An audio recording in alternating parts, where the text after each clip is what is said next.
I'm Shannon, and this is my buddy Dave, and we are drinking on the streets of Ann Arbor. But on a bike. There we go. High five pedal tours, here we come.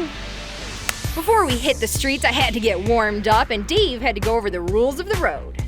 Thank you very much for meeting us here at Ann Arbor Distilling Company for a High Five Pedal Tours ride. The fine city of Ann Arbor has signed an ordinance to allow us to drink beer and wine only, no liquor and no glass containers. Rule number 6 is no flashing the candy. No flashing the candy means if it has to be covered up with a bathing suit, it has to be covered up here on the bike. Might get a little awkward on here if that happens. Please do not pee in public, okay? Peeing in public is not allowed anywhere, usually in the United States. 2 dings of the bell means pedal, okay? 1 ding is stop pedaling because we're coming to a stop, we're going to coast down a hill. And if you hear this, that means you need to pedal your ass off because you're going way too slow. Any questions or smart ass comments? Before this, you were doing more of the 9-to-5 gig. Yeah, so before I got into High Five, I worked in a marketing department for a corporate travel agency here in Ann Arbor.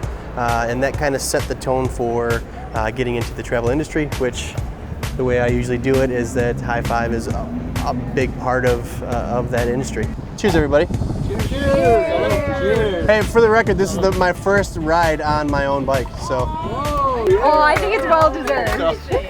Hit me with what's your craft beer tour, and then what's your brewery tour, generally? So the craft beer tour is Arbor Brewing Company, Ashley's. If it's a very nice night, which it's great tonight, we can go over to Bill's Beer Garden.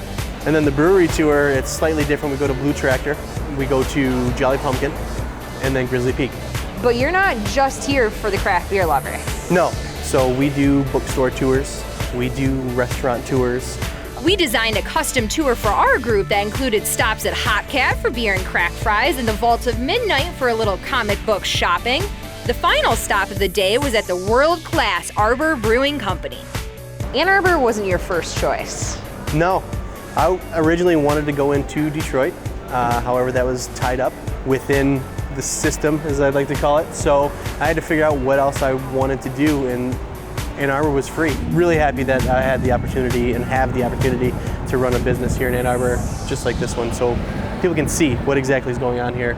As of right now, we are on our 98th tour, if we're going to count this one, which I am, because it's very close to getting to 100. Number 98. Number 98, yes. Business is booming, and what's your plans for the next couple of years? The ultimate plan is 3 bikes in 3 years, whether it's I have all 3 here in Ann Arbor, or I have 2 here in Ann Arbor, 1 in Ypsilanti. I'm not sure. Maybe it's 3 here and 3 in a completely different state. I don't know. I like warm weather, so we'll see where it goes from there.